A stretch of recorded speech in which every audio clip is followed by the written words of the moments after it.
Speaking of people and speaking of coaching, when you look back, what's one of your favorite stories where you really brought out the best in one of your venture capital partners or one of your teammates? There's quite a bit of that on the teammate side. Let me use the teammate side. So I'll use one example.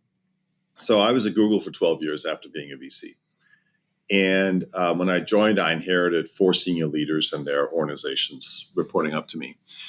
And several of those leaders were incredibly talented, but very sort of monochromatic. I mean, I'm sure you've had people working for you. They were really good at one thing, but they needed to develop a broader skill set to really become senior executives and be able to run something more broadly.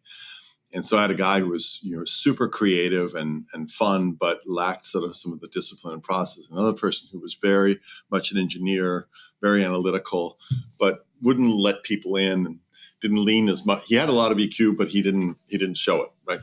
And so trying to bring that out in them so they could become well-rounded and be successful, and then seeing that they've both of those folks have been incredibly successful and are in very, very senior roles now, and it's just incredibly gratifying. I mean, there's nothing better. I'm sure you feel the same when you get a note from somebody or you ping somebody, you see a big progression for them, and they kind of come back and say, that was really formative and really helped me develop, and big reason why I am where I am. So that's really my favorite thing in management.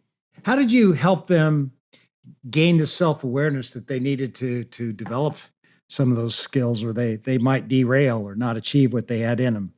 You can't do it for people, particularly when they're pretty senior. You kind of have to throw them into the pond and give them some coaching. But a lot of that, I think, is about opportunities that force them to tap into those sides of themselves.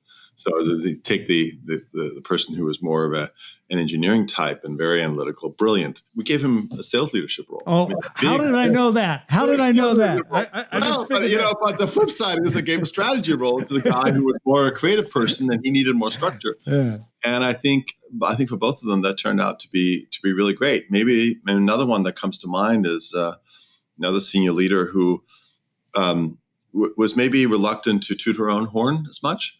And wouldn't maybe insert herself as much in the very senior discussions. Absolutely brilliant, and I really sort of pushed her on a couple occasions to take that seat at the table. And of course, she's phenomenally successful now. But they all need different things.